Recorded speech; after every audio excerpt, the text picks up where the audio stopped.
ከእያንዳንዱ ብሩህ ተስፋ ጀርባ በሩቅ አገር የሚከፈል የድካም ዋጋ አለ። ዓለም ያሸለበች በሚመስልበት በዛ ብርዳማ ሌሊት እነሱ ግን ይተጋሉ። ያ በሩቅ የሚፈሰው ላብ እዚህ ሀገር ቤት የደስታ ማዕድ ሆኖ ይቀርባል። ስኬታቸው በፈገግታ የታጀበ ሳይሆን በርቀት በብቸኝነትና በብርቱ መስዋዕትነት የታነጸ ነው። እያንዳንዱ ዝውውር ሁለት ዓለማትን የሚያገናኝ የማይታይ የፍቅር ድልድይ ነው። ለሚያደርጉት ውለታ ምስጋናን አይጠብቁም። የውስጥ እርካታቸው ብቻ በቂያቸው ነው።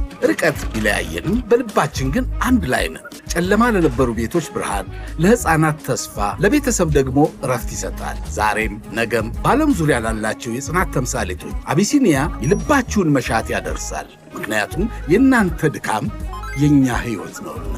አቢሲኒያ ረሚት፣ የፍቅር መንገድ፣ የትውልድ ድልድይ። አቢሲኒያ የሁሉም ምርጫ።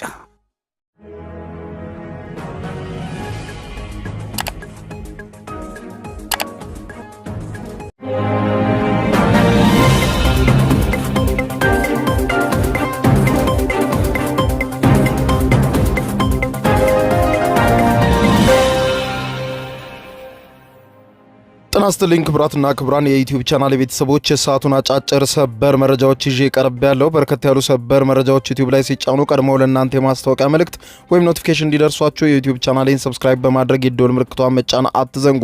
ወደ ሰበር መረጃዎቹ ስናቀና ክቡራን አድማጮች፣ ዓለም አቀፍ መገናኛ ብዙሃን እየዘገቧቸው ካሉ ሰበር ዜናዎች መካከል ዩክሬን ፈጽሞ ባልተጠበቀና ባልተገመተ ሁኔታ የሩሲያን የአየር መከላከያ ስርዓት በማለፍ በሩሲያ ላይ የፈጸመችው ከባድና አውዳሚ ጥቃት ነው። አውዳሚ የዩክሬን ጥቃትን ተከትሎ የሩሲያው ፕሬዝዳንት ቭላዲሚር ፑቲንን ጨምሮ ሌሎችም ከፍተኛ ባለስልጣናት ለረጅም ሰዓታት በፈንጂ መደበቂያ ውስጥ ከመቆየትም በላይ ፑቲንን በሰጡት መግለጫ እነዚህ ጥቃቶች ከፍተኛ ውድመት በሩሲያ ላይ እንዳመጡ ቃል በቃል አምነዋል። የሩሲያ ዋና መዲና ሞስኮ ጭምር በከፍተኛ ጥቁር ጭስ ታጥና እንደዋለችና እንዳደረች ተመልክቷል። ይህንን ሁኔታ አስመልክቶ በዝርዝር የማስደምጣችሁ ሰበር መረጃ ይኖራል። የሩሲያው ውጭ ጉዳይ ሚኒስትር ሰርጌይ ላቭሮቭም ወደ ኒውክሌር ጦርነት እየተቃረብን ነው ሲሉ ተናግረዋል። በዝርዝር ታደምጡታላችሁ። በሌላ በኩል የአሜሪካው ፕሬዝዳንት ዶናልድ ጄ ትራምፕ ከባድ ፈተና ውስጥ መውደቃቸውን ዓለም አቀፍ መገናኛ ብዙሃን እየጻፉ ነው። ስምምነቱን ከኢራን ጋር አብዝተው ቢፈልጉትም እስራኤልን ግን ማስቆም እንዳልቻሉ እየተዘገበ ነው። ዛሬ ሌሊቱን ትራምፕ በሰጡት መግለጫ ደግሞ አሁንም ቢሆን እስራኤል ከኔ በታች ናት፣ የእስራኤሉ ጠቅላይ ሚኒስትር ያልኩትን ነው የሚፈጽመው፣ የእስራኤል ሕዝብም ይታዘዘኛል፣ ያልኩትን በሙሉ ያደርጋሉ በማለት መናገራቸው በእስራኤል ውስጥ ቁጣን ቀስቅሷል። አሁንም እስራኤል በሊባኖስ ላይ የምታደርሰውን ጥቃት አላቋረጠችም። ኢራንም ስምምነቱን የማከብረው በሊባኖስ ላይ የሚደርስ ጥቃት እስከ ቆመ ነው፣ አለዚያ ግን በቀጣዮቹ ሰዓታት መተኮሴ አይቀርም ስትል ኢራን በጥልቅ አስጠንቅቃለች። ሁኔታውን በተመለከተ በዝርዝር የማስደምጣቸው ይሆናል። በሌላ በኩል ለጂ7 ስብሰባ አውሮፓ ተገኝተው የነበሩት የአሜሪካው ፕሬዝዳንት ዶናልድ ጄ ትራምፕ የጣሊያኗ ጠቅላይ ሚኒስትር ጆርጂያ ሜሎኒ እባክህ ፎቶ እንነሳ እያለች ስትለምነኝ ነበረ በማለት መናገራቸውን ተከትሎ በጣሊያን ፖለቲከኞች ዘንድ ከፍተኛ ቁጣ ተቀስቅሷል። የጣሊያን ውጭ ጉዳይ ሚኒስትር ወደ አሜሪካ ሊያደርጉት የነበረውን ጉዞ ሰርዘዋል። ሁኔታው ውጥረትን አጭሯል። በዝርዝር የማስደምጣችሁ ይሆናል። እስከ ፍጻሜው ቆዩ። ዝርዝር መረጃውን አድምጡ ግብዣዬ ነው። ወደ መረጃዎቹ አለፍኩ። አብረን ዝርዝሩን እንከታተለው። በቅድሚያም ዓለም አቀፍ መገናኛ ብዙሃን በሰበር ዜና ሲዘግቡ ተወዳደሩት ዘገባ ስናመራ የሩሲያና ዩክሬን ጦርነት ከተጀመረ ጊዜ ጀምሮ ዩክሬን ፈጽሞ ታይቶ የማይታወቅና ፕሬዝዳንት ፑቲንን ለረጅም ሰዓታት በፈንጂ መጠለያ ውስጥ እንዲገቡ ምክንያት የሆነ ከባድና አውዳሚ ጥቃት ዩክሬን መፈጸሟ ተሰማ። በሩሲያ ዋና ከተማ ሞስኮ ሰማይ ላይ የተፈጸመውንና ሞስኮን በጥቁር ጭስ አፍኗታል የተባለው እጅግ አስፈሪ የተባለው ጥቃት በዩክሬን ሰው አልባ በራሪ አውሮፕላኖች የተፈጸመ ሲሆን በሞስኮ ውስጥ የተለያዩ አካባቢዎች ላይ ከፍተኛ በጭስ መታፈን ታይቷል። የሩሲያ ቀዩ ቤተመንግስት ክሬምሊን ቤተመንግስት 10 ማይልስ ወይም 16 ኪሎ ሜትር ርቀት ላይ ብቻ የተሰሙት ተከታታይ ዩክሬን የፈጸመቻቸው ከባድ ፍንዳታዎችና ሞስኮን በጥቁር ጭስ ያፈነው ከፍተኛ የፍንዳታ ድምጾች በከተማዋ የሚገኙ ግዙፍ የነዳጅ ማጣሪያዎችን ጭምር ሙሉ በሙሉ ያወደመ ሲሆን ከቦታው የሚነሳው ጥቅጥቅ ያለ ጥቁር የጭስ ማዕበልም ሩሲያ መዲና ሞስኮ ሰማይን አጨልሞት ውሏል ተብሏል። የሩሲያ ዜጎች በማህበራዊ ማህበራዊ ትስስር ገጻቸው በስፋት የለቀቋቸው ተንቀሳቃሽ ምስሎች ሁለት ታላላቅና መራራ እውነታዎችን ለዓለም ያሳዩ ናቸው ያለው ሲኤንኤን በመጀመሪያ አይደፈር የሆኑና እጅግ ጠንካራ የሩሲያን ሰማይ ሲጠብቁ የኖሩ የሩሲያ የአየር መከላከያ ስርዓቶች በሚያስገርም ሁኔታ ዩክሬን ውስጥ በተመረቱ እጅግ ርካሽና በብዛት በሚመረቱ ድሮኖች ሙሉ በሙሉ መጣሳቸው ነው በማለት ገልጾ ዩክሬን ቀደም ሲል የነዚህን ድሮኖች ሰለባ የነበረች ቢሆንም አሁን ግን በየዕለቱ ሌሊት በአጸፋ እርምጃ በሩሲያ ላይ እያፈነዳች ነው ብሎታል። በፍንዳታው ሳቢያ የማጣሪያዎቹ ግዙፍ ክዳኖች ሙሉ በሙሉ ተነቅለው በአየር ላይ ሲበሩ የታየ ሲሆን የዩክሬን ጥቃትም ጦርነቱ ከተጀመረ ከ4 ዓመታት ወዲህ ለመጀመሪያ ጊዜም በሩሲያ ሰማይ ላይ የታየ ከባዱ ጥቃት ሆኖ ተመዝግቧል። ይህ ክስተት ታላቅ የተፈጥሮና የአካባቢ ጥፋትም ያስከተለ መሆኑን መገናኛ ብዙሃን የዘገቡ ሲሆን የፍንዳታውን ስጋት ተከትሎ የሩሲያው ፕሬዝዳንት ቭላዲሚር ቭላዲሚሮቪች ፑቲንና ሌሎችም የሩሲያ ከፍተኛ አመራሮች ረዘም ላለ ሰዓት በፈንጂ መደበቂያዎች ውስጥ መቆየታቸውን የመገናኛ ብዙሃን ዘገባዎች አመልክተዋል። ሌላኛው እውነታ ደግሞ በሩሲያ ሕዝብ ዘንድ በፍጥነት እየሰፋ የመጣው ብስጭትና ይህ ክስተት ይዞት የሚመጣው ሌላ ታላቁ ውጥረት አለ ይላል። የሩሲያ የደህንነት ተቋማት የቪዲዮቹን መሰራጨት ለመግታት ከፍተኛ ጥረት ቢያደርግም ነገር ግን እጅግ በርካታ ቪዲዮዎች ከሞስኮ መዲና ወጥተው ለዓለም ታይተዋል። የዩክሬኑ ፕሬዝዳንት ቮሎዲሚር ዜሌንስኪ ይህ ጥቃት ሩሲያን በየሌሊት በዩክሬን ከተሞች ላይ ለምትፈጽመው አሰቃቂ የፈንጂ ናዳ አቅማችንን አሰባስበን የሰጠነው ከባድ ምላሽ ነው ብለዋል። ጥቃቱ እየተፈጸመበት በነበረበት ሰዓት የዩክሬኑ ፕሬዝዳንት ቮሎዲሚር ዜሌንስኪ ለቡድን 7 አባል ሀገራት ስብሰባ በፈረንሳይ ነበሩ። በፈረንሳይ ባደረጉት ንግግር ከፍተኛ የድል ስሜት እንደተሰማቸው የገለጹት ዜሌንስኪ በትራምፕ ግን መበሳጨታቸውን ገልጸዋል። የአሜሪካው ፕሬዝዳንት ዶናልድ ጄ ትራምፕ አንተ ሰው ከፑቲን ጋር ብትስማማ ይሻላል፣ ሀገርህን የምታወድም ሞኝ አትሁን ሲሉ ለዜሌንስኪ ቃል በቃል ነግረዋቸዋል። ዶናልድ ጄ ትራምፕ ለዩክሬን መከራ ያላቸውን ግዴለሽነት በድጋሚ በመድረኩ እንዳሳዩ ነው መገናኛ ብዙሃን የጻፉት። ዜሌንስኪም ከዚህ በኋላ በፕሬዝዳንት ዶናልድ ጄ ትራምፕና በአሜሪካ ላይ ያላቸውን ተስፋ መቁረጣቸውንም ተገልጸዋል። ዩክሬን በድንገት ያደረሰችውን በሩሲያ ላይ የመጣውን ከፍተኛ ውድመት በተመለከተ የሩሲያው ፕሬዝዳንት ቭላዲሚር ፑቲን ምንም ሳያስተባብሉ ነበር በቀጥታ ያመኑት። ቭላዲሚር ፑቲን በመሬት ላይ ያጋጠማቸውን ይህንን አይነት ድንገተኛ ወታደራዊ ጥቃት በሞስኮ ላይ መሰንዘሩ የሀገራቸውን የአየር ክልል ለመጠበቅ ባለመቻላቸውም ሳቢያ ወደ ሰላም ይመጣሉ የሚል ተስፋ በአውሮፓ ዘንድ በከፍተኛ ያደገ ቢሆንም የፑቲን ምላሽ ግን ቀጥተኛና የተለየ ሆኖ ተገኝቷል። ፑቲን እንዳሉት ከሆነ ዩክሬን ትናንትናና ከትናንት በስቲያ በሩሲያ ላይ በከፍተኛ ሁኔታ ያደረሰችው ጥቃት በሩሲያ ኢኮኖሚ ላይ ከባድ ጉዳት እንዳደረሰ ቃል በቃል አምነዋል። ምርጫቸው ግን ይበልጥ የአጸፋ ጥቃቶችን መሰንዘር እንደሆነ ገልጸው የሩሲያው ፕሬዝዳንት ቭላዲሚር ቭላዲሚሮቪች ፑቲን ለዩክሬን እንደተናገሩት ተዘጋጂ፣ በላ እሳት በላይሽ ላይ እየመጣብሽ ነው ሲሉ ለዩክሬን ገልጸዋል። መገናኛ ብዙሃን እንደሚሉት ከሆነ ከዩክሬን ጋር የተጀመረው ጦርነት ከፈነዳ በኋላ የአውሮፓ ሀገራት በገፍ መሳሪያዎችን ከአሜሪካ ጋር ሆነው ለዩክሬን እየሰጡ ዩክሬንን እያዋጉ የከረሙ ቢሆንም በአሁኑ ሰዓት ግን ዩክሬን የተለያዩ ኢንዱስትሪዎቿን እየዘጋች ወደ ጦር መሳሪያ ማምረቻነት መቀየሯ አሁን ላይ ከእርዳታው ይልቅ በከፍተኛ ሁኔታ መሳሪያዎችን በአገሯ እያመረተች ለውጊያ እያዋለች መሆኑን ፑቲንን ይበልጥ እየፈተናቸው እንደሆነ ተመልክቷል። የሩሲያና ዩክሬን ጦርነት ይበልጥ ወደ ከፋ ደረጃ እየተሸጋገረ መሆኑን መገናኛ ብዙሃን የዘገቡ ሲሆን በምስራቅ አውሮፓ የሚገኙ የኔቶ አባል ሀገራትን ሩሲያ ባስ ካለ ልትመታቸው እንደምትችል ገልጻለች። ሩሲያም በምድራችን ላይ ከሚገኙ የኒውክሌር ታጣቂ ሀገራት በሙሉ ቁንጮ ላይ የምትመደብ ሲሆን የኒውክሌር የጦር መሳሪያዎቿን የከፋ ነገር ከመጠቀም ወደ ኋላ እንደማትል በተደጋጋሚ ስትገልጽ መቆየቷ ይታወቃል። ሩሲያም በአሁኑ ወቅት የያዘቻቸውን አስፈሪውን የኦሬሽኒስክ የተባለውን ባላስቲክ ሚሳኤልን ጨምሮ ያላትን ወታደራዊ አቅም ሁሉ በዩክሬን ላይ ብታዘንብም የጦር መሳሪያ ክምችቷ ግን ወደ ማክተሙ እየተቃረበ መሆኑን መገናኛ ብዙሃን ቢገልጹም የሩሲያ የጦር ኢንዱስትሪዎችም በከፍተኛ ሁኔታ መሳሪያዎችን በማምረት ጦርነቱ 5ኛ ዓመቱን ይዟል። ይህ በ5ኛ ዓመቱ ላይ ዩክሬን በሩሲያ ላይ የፈጸመችው ድንገተኛና ከባድ ውድመት ያመጣ ፑቲን ያመኑትም ጥቃት የተመለከተ የመገናኛ ብዙሃን ትንታኔ እንደሚያመለክተው በዚያን ወቅት ምናልባት የሩሲያ ወታደሮች ከፍተኛ መዘናጋት ላይ ነበሩ በማለት ጥርጣሬያቸውን ያስቀምጣሉ። የስቶክሆልም ተቋም ከፍተኛ ተመራማሪ ማርክ ቪለር እንደሚሉት ከሆነ ይህ በጥራቱ እጅግ በጣም ዝቅተኛ በሆነ ወታደራዊ መዋቅር የተከናወነ ጥቃት የሩሲያን የአየር መከላከያ ስርዓቶች ሰብሮ መግባቱ በጣም የሚያስገርም ነው በማለት ገልጸው እንደ ጥርጣሬ ከሆነ ግን ምናልባትም የሩሲያ ኃይሎች በዛን ወቅት አንዳች መዘናጋት ላይ ነበሩ እንጂ ይህን ያክል ውድመት ዩክሬን በሩሲያ ላይ ታደርሳለች ተብሎ ፈጽሞ አልተጠበቀም ነበር ሲሉ ስለ ሁኔታው በዝርዝር ለመገናኛ ብዙሃን ተናግረዋል። ሁኔታውን አስመልክቶ መግለጫ የሰጡት የሩሲያ ውጭ ጉዳይ ሚኒስትር ሰርጌይ ላቭሮቭ ዩክሬንን በከፍተኛ ሁኔታ ይደግፋል የሚባለውን የኔቶን ጥምረት በጽኑ ያስጠነቀቁ ሲሆን በሩሲያ መከላከያ ኃይልና በኔቶ መካከል የሚፈጠር ማናቸውም ቀጥተኛ ወታደራዊ ግጭት በአጭር ጊዜ ውስጥ ሁሉን አቀፍ አውዳሚ ወደሆነ የኒውክሌር ጦርነት ሊሸጋገር እንደሚችል በጠንካራ ማስጠንቀቂያ ሰንዝረዋል።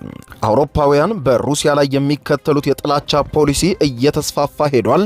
ይህንን ደግሞ ባጭሩ ካላቆሙት በስተቀር ወደ ኒውክሌር ጦርነት እያመራን ነው ብለዋል። የአውሮፓ ደህንነት መቼም ቢሆን እየተጠበቀ አይሆንም። ዩክሬንን ባጠናከራችኋት ቁጥር የእናንተም ጥፋት እየቀረበ እንደሆነ ልታውቁት ይገባል ሲሉ በጽኑ ማስጠንቀቂያቸው ሩሲያ በማንኛውም ሁኔታ የኒውክሌር የጦር መሳሪያን ከመምዘዝ ወደ ኋላ አትልም፣ የከፋው ቀን ሳይመጣ እጃችሁን ከዩክሬን ሰብስቡ ሲሉ የአውሮፓውያን ሀገርን አስጠንቅቀዋል። ወደ ሌላኛው የዓለም ትኩረት ወደ ሆነው ወደ መካከለኛው ምስራቅ ስንመጣ በአሜሪካና በኢራን መካከል ተፈርሟል የተባለው ታሪካዊ በማለት ትራምፕ የሚጠሩት የመግባቢያ ሰነድ በአሜሪካው ፕሬዝዳንት ዶናልድ ጄ ትራምፕ ላይ ታላቅ የፖለቲካ ፈተና መደቀኑን የዓለም አቀፍ የቀውሶች ቡድን የሆነው ኢንተርናሽናል ክራይሲስ ግሩፕ የኢራን ፕሮጀክት ዳይሬክተር አሊ ዋኢዝ ተናግረዋል። አሊ ዋኢዝ ለመገናኛ ብዙሃን እንደገለጹት ከሆነ ይህንን ታሪካዊ ስምምነት ለአሜሪካው ፕሬዝዳንት የዲያብሎስ ፈተና ለትራምፕ ሲሉ የጠሩት ሲሆን ምክንያቱም ይህ ስምምነት ለትራምፕ ለቴሄራን የገቡላቸውን የማዕቀብ ማንሳት ግዴታ በተግባር መወጣት የመቻላቸውና ዋነኛ ስልታዊ አጋራቸውን የእስራኤሉን ጠቅላይ ሚኒስትር ቤንያሚን ኔታንያሁን መግታት መቻላቸውን የሚለካ ታላቅ ሚዛን ላይ ያስቀምጧቸዋል ብለዋል። አሊ ዋኢዝ ሲናገሩ ፕሬዝዳንት ዶናልድ ጄ ትራምፕ የእስራኤሉን ጠቅላይ ሚኒስትር ቤንያሚን ኔታንያሁን ማስገደድና የሚፈልጉትን ማስፈጸም ካልቻሉ ወታደራዊ ጥቃቶቹንም ማስቆም ካልቻሉ የኢራን እስላማዊ ሪፐብሊክ ይህንን አዲስ ስምምነት ፍጹም ከተጻፈበት ወረቀት ዋጋ የማይበልጥ አድርጋ ትቆጥረዋለች ብለዋል። በአሁኑ ወቅት የተገኘው ይፋዊ መረጃ መሰረት ምንም እንኳን በአሜሪካና በኢራን መካከል የተፈረመው የመግባቢያ ሰነድ ጦርነቱ በሁሉም ግንባሮች ላይ በአስቸኳይ እንዲያከትም ቢደነግግም እስራኤል ግን ባለፉት 24 ሰዓታት ውስጥ ብቻ በሊባኖስ ላይ መጠነ ሰፊ ጥቃቶችን በመሰንዘር ቢያንስ 47 ንጹሃን ዜጎች መገደላቸውን የሊባኖስ መንግስት ይፋ አድርጓል። ዋኢዝ እንደሚገልጹት አሜሪካ በእስራኤል ላይ ያላትን እጅግ ግዙፍ ወታደራዊና ዲፕሎማሲያዊ በላይነት በመጠቀም ኔታንያሁ የዋሽንግተንና የቴሄራን ውል እንዲያከብሩ ማድረግ አለባት ብለዋል። ይሁን እንጂ የአሜሪካው ፕሬዝዳንት ዶናልድ ጄ ትራምፕ በኳታር መንግስት የተበረከተላቸውን አዲሱን የፕሬዝዳንታዊ አውሮፕላን ይፋ ለማድረግ በተዘጋጀ ታላቅ ስነ ስርዓት ላይ ባደረጉት ንግግር አሜሪካ በኢራን ላይ ታላቅ ወታደራዊ ስኬት አስመዝግባለች ሲሉ ተናግረዋል። እኛ በአሁኑ ወቅት በመላው ዓለም ላይ ከመቼውም ጊዜ ይበልጥ እጅግ ታላቅና ኃያል ወታደራዊ መዋቅር አለን። ይህንንም ደግሞ በኢራን ላይ በተግባር አይታችሁታል። በጥቂት ቀናት ውስጥም በሀገሪቱ ባለው የባህር ኃይል የአየር ኃይላቸውንና የደህንነት ራዳር መዋቅራቸውን ሙሉ በሙሉ ደምስሰናል። እኛ ሁሉንም ነገር ሙሉ በሙሉ አጥፍተናል። አሁን ግን ለኢራን የ60 ቀናት የጊዜ ገደብ ሰጥተናታል። በዚህ የ60 ቀናት ቀነ ገደብ ተጠቅማ ጥብቅ የጊዜ ሰሌዳ ውስጥ ምንላትም በሙሉ ካልፈጸመችና የኒውክሌር ስምምነቱን ካላጠናቀቀች እነርሱ ማለትም ኢራኖች ፍጹም ደስተኛ የማይሆኑበትን እጅግ አውዳሚ ሆነ አሰቃቂ ጥቃት እፈጽምባታለሁ ብለዋል። ያኔ የሆርሙዝ ወሽመጥ ሙሉ በሙሉ ይዘጋል። ምክንያቱም ቢሊዮን ዶላር የሚያወጡ መርከቦች ያሏቸው ባለሀብቶች በሚሳኤል ማዕበልና የባህር ፈንጂዎች መካከል መጓዝን በፍጹም አይመርጡም ብለዋል። ሆኖም ፕሬዝዳንት ዶናልድ ጄ ትራምፕ አርብ ዕለት ከኤንቢሲ ኒውስ ጋር ባደረጉት አስቸኳይ የስልክ ቃለ ምልልስ እስራኤል ከሊባኖሱ የሄዝቦላ ድርጅት ጋር አዲስ የተኩስ አቁም ስምምነት እንድታደርግ በግልጽ ማበረታታታቸውንና ማሳካታቸውን አረጋግጠዋል። ትራምፕ ይህንን ስምምነት ለአሜሪካና ኢራን ታላቅ ውል የተሰጠም የኬክ ላይ ያለ ተጨማሪ ጣፋጭ አይስክሬም ሲሉ ጠርተውታል። ከኔታንያሁ ጋር ያላቸውን ግንኙነት ዘወትር መልካም መሆኑን ገልጸው አንዳንድ ጊዜ በሰከነ መንፈስ ማሰብና ጭንቅላትን በትክክል መጠቀም ያስፈልጋል ብለዋል። ትራምፕ ለአክሲዮስ የዜና ወኪል ጋዜጣ ዘጋቢ ማርክ ካፑቶ በሰጡት ሌላ ቃለ ምልልስ ላይ እስራኤል በሊባኖስ ላይ የምታደርገውን ጥቃት ሙሉ በሙሉ የመግታትና የመቆጣጠር አቅም እንዳላቸው በይፋ ተናግረዋል። አዎ እኔ ይህንን ሙሉ በሙሉ መቆጣጠር እችላለሁ። ኔታንያሁ አሁንም በእጄ ስር ነው። እስራኤላውያን ለኔ እጅግ ታላቅ ክብርም አላቸው። እኔ የምላቸውን ሙሉ በሙሉ ለመተግበር ወደኋላ አይሉም፣ ይታዘዙኛል ብለዋል። they do as I say ነው ያሉት ቃል በቃል። ይህ የትራምፕ መግለጫ ከመውጣቱ ጥቂት ሰዓታት በፊት እስራኤል በሊባኖስ ላይ በፈጸመችው መጠነ ሰፊ ጥቃት በርካታ ንጹሃን ዜጎች መገደላቸውን ሊባኖስ ማስታወቁ አይዘነጋም። ወደ ኢራን ጉዳይ ስንመለስ የኢራን እስላማዊ ሪፐብሊክ ክብርና ሉዓላዊነት አደጋ ላይ የሚወድቅ ከሆነ የሀገራችንን ታጣቂ ኃይሎች ለአሜሪካ የማይረሳ ወታደራዊ አጸፋ ለመስጠት ሙሉ ዝግጅት ላይ ሆነው ጣታቸው አሁንም ከቃታው ላይ ሳይወርድ በተጠንቀቅ ላይ ናቸው ብለዋል። ይህ መግለጫ የወጣው የኢራን ጠቅላይ መሪ አያቶላ ሰይድ ሙጅታባ ሐሜኒ ከአሜሪካ ጋር የተደረሰውን የመግባቢያ ሰነድ በተመለከተ ካስተላለፉት ታሪካዊ መልእክት ማግስት ነው። የኢራን ጦር በመግለጫው ላይ ታጣቂ ኃይሎቻችን ጣታቸውን በቃታቸው ላይ ሆኖ የጠቅላይ አዛዣቸውን ትዕዛዝ በከፍተኛ ንቃት ይጠባበቃሉ ብለዋል። ጠላት የገባውን ታሪካዊ ቃል ኪዳን የሚያፈርስ ከሆነ እኛ ደግሞ የኢራንን ሕዝብ ክብርና ጥቅም ለመጠበቅ ሲባል በራሳችን ሕይወት መስዋዕትነት እየከፈልን ጠላትን እንደመስሳለን ብለዋል። በአሜሪካና በኢራን መካከል የተፈረመው ይህ ታሪካዊ የተባለው የመግባቢያ ሰነድ ጦርነቱን በቋሚነት የሚያበቃ የአሜሪካን የባህር ኃይል ከበባ በ30 ቀናት ውስጥ የሚያነሳ የሆርሙዝ ወሽመጥን ዳግም ክፍት የሚያደርግና ለኢራን የ300 ቢሊዮን የአሜሪካን ዶላር የመልሶ ግንባታ ኢንቨስትመንት ፈንድ የሚፈቅድ ሲሆን ስምምነቱ በአሜሪካ ምድር ከፍተኛ ቀውሶችን ፈጥሯል። ማንም ትራምፕን በዚህ ስምምነት ዙሪያ ሊያምን አልቻለም። ይህ በዚህ እንዳለ የአሜሪካው ፕሬዝዳንት ዶናልድ ጄ ትራምፕ ከጣሊያን ጋር ከፍተኛ የሆነ ውጥንቅጥ ውስጥ ገብተዋል። የአሜሪካው ፕሬዝዳንት ዶናልድ ጄ ትራምፕ የጣሊያኗ ጠቅላይ ሚኒስትር ጆርጂያ ሜሎኒ ፎቶ እንድንነሳ ለምናኛለች በማለት መናገራቸው በጣሊያን ውስጥ ቁጣን ቀስቅሷል።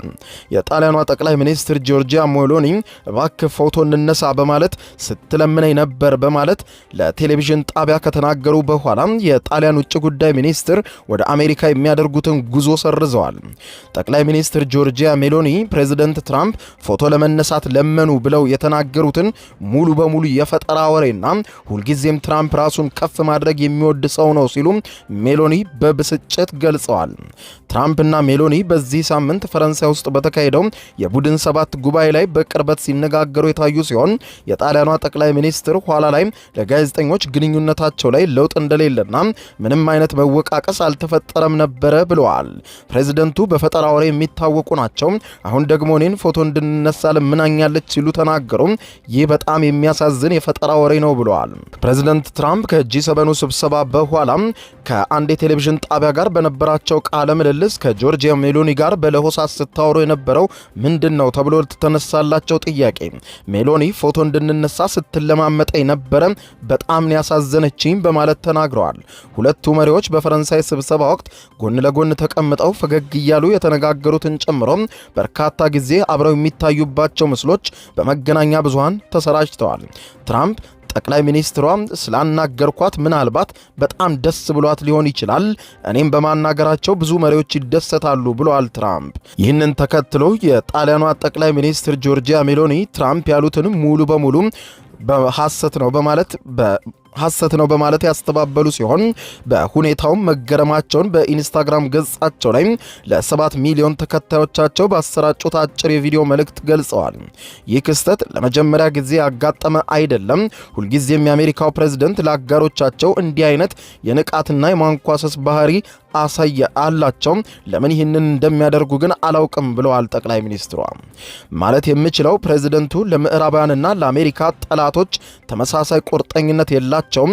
ለጠላቶችን ሁልጊዜ ያባብላሉ፣ ወዳጆቻቸውን ግን ክብር ይነሳሉ ብለዋል። ነገር ግን ማስታወስ ያለባቸው አንድ ነገር አለ።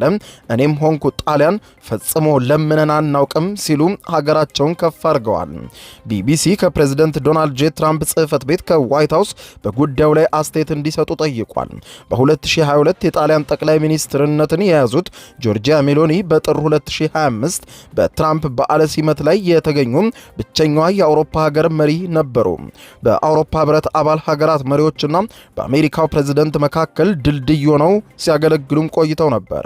ሜሎኒ አሜሪካም ከኢራን ጋር ያደረገችውን ጦርነት በግልጽ የተቃወሙ ሲሆን ትራምፕ ሚያዝያ ላይ ከጣሊያኑ ዕለታዊ ጋዜጣ ኮሪየል ዴላ ሴራ ጋር በስልክ ባደረጉት ቃለ ምልልስ ሜሎኒ ደፋር ትመስለኝ ነበር፣ ነገር ግን የተሳሳተች ናት ብለዋል። ትራምፕ የካቶሊክ ቤተክርስቲያን ጳጳሳት ሊዮ 14ኛን በወንጀል ላይ ደካማ የሆነ የማይረባ ሰው በማለት ጳጳሱን መናገራቸውን ተከትሎ ሜሎኒ የትራምፕን ንግግር ተቃውሞ እንደነበር ይታወቃል። የትራምፕ ቃለ ምልልስ ከተሰማ በኋላ የጣሊያኑ ፕሬዝደንት ሰርጂዮ ማታሬላ ወዲያውኑ ለጠቅላይ ሚኒስትር ሜሎኒ ደውለው ድጋፋቸውን የገለጹ ሲሆን በርካታ የጣሊያን ፖለቲከኞችም ከጣሊያን ጠቅላይ ሚኒስትር ጎን መቆማቸውን ገልጸዋል። ማንም ሰው እንዲህ ባለ ትዕቢትና ቃና የጣሊያንን ጠቅላይ ሚኒስትር መናገርና ማዋረድ የለበትም ሲሉ የተቃዋሚ ዲሞክራቲክ ፓርቲ ምክር ቤት አባላትም ከጣሊያን መሪዎች ጋር ቆመዋል። ጣሊያን እንዲህ አይነት ውርደት አይገባትም ነበር ያሉት ደግሞ 5 ስታር ሙቭመንት የተባለው ፓርቲ መሪ ጁሴፕ ኮንቴ ከዋሽንግተን ውለታ መፈለግ ብሔራዊ ክብርንና ጥቅምን አደጋ ላይ መጣል ነው። ከዚህ በኋላ ከዋሽንግተን ጋር የሚኖረንን ግንኙነት መልሰን እናጤናለን ሲሉ በጠቅላይ ሚኒስትሯ ላይ የተፈጸመውን ጥቃት አውግዘዋል። ይህንን ከጥቃት ለይተን አናየውም። የጆርጂያ ሜሎኒ ፈጽሞ ለአሜሪካው ፕሬዝደንት ፎቶ እንነሳ ብላይ የምትለምን ጠቅላይ ሚኒስትር አይደለችም፣ ምንስ ሊጠቅማት ሲሉ የተቃዋሚ ፓርቲ መሪዎቹ ከጠቅላይ ሚኒስትሯ ጆርጂያ ሜሎኒ ጋር በይፋ እንደሚቆሙ ገልጸዋል። ክቡራን አድማጮች ለሰዓቱ ብታደምጧቸው መልካም ናቸው ያልኳቸው አጫጭር መረጃዎች የሰማችኋቸው ናቸው። ከሰዓታት በኋላ በሌላ መረጃ ተመልሰን እስከምንገናኝ በያለንበት የዓለም ዳር ቸር እንቆይ።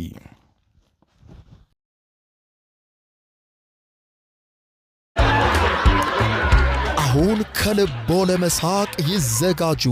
ጊዜው የአቧራው ጨሰ ቲያትር ነው። ዘወትር ዓርብ በ12 ሰዓት በዓለም ሲኒማ ቀጠሮን ያደርጉ።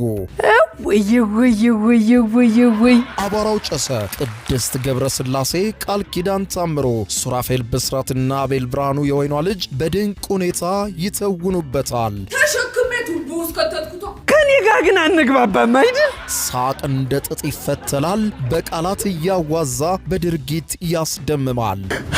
አዎ ምስክር የለኝም። አቧራው ጨሰ ልብ አንጠልጣይ ኮሜዲ ቲያትር፣ ደራሲ ሱራፌል ብስራት፣ አዘጋጅ አቤል ሰለሞን። ዘወትር ዓርብ በ12 ሰዓት በዓለም ሲኒማ እንገናኝ። እናንተ ተወያዩ፣ እኛ እንውጣላቸው አይደል? ወዴት ነው የምትሄደው? አቧራው ጨሰ የዘመኑ ምርጥ ኮሜዲ ቲያትር። የዩቲዩብ የስኬት ሚስጥሮችን በዝርዝር የያዘው የአቤል ብርሃኑ የወይኗ ልጅ መጽሐፍ ሁለተኛ እትም በገበያ ላይ። ዩቲዩብ ለመጀመር በአጭር ጊዜ ስኬትን ለመቀዳጀት አስበዋል? ዩቲዩብ ብጀምር ስንት ብር አገኘሁም ብሎ አስበዋል? እንግዲያውስ በዩቲዩብ 2 የወርቅ 3 የብር ሽልማቶችን ያገኘው የአቤል ብርሃኑ የወይኗ ልጅ የዩቲዩብ ሚስጥሮች መጽሐፍ በዝርዝር ሁሉንም ያብራራሉታል። ዛሬውኑ ገዝተው ህልሞን እውን የሚያደርጉበትን የዩቲዩብ የስኬት መንገድ ይጀምሩ። በሀገር ቤት አከፋፋይ አዲስ አበባ ሜክሲኮ ኮሜርስ መጽሐፍት መደብር። በውጭ ሀገራት ለምትገኙ ከአማዞን ላይ ብታዙ በቀናት ውስጥ ደጁ ይደርሳል። የአማዞን ሊንኩን እዚህ ቪዲዮ ኮሜንት ላይ ያገኙታል። የዩቲዩብ ሚስጥሮች፣ ዘመኑ ጋር ተፈላጊ መጽሐፍ።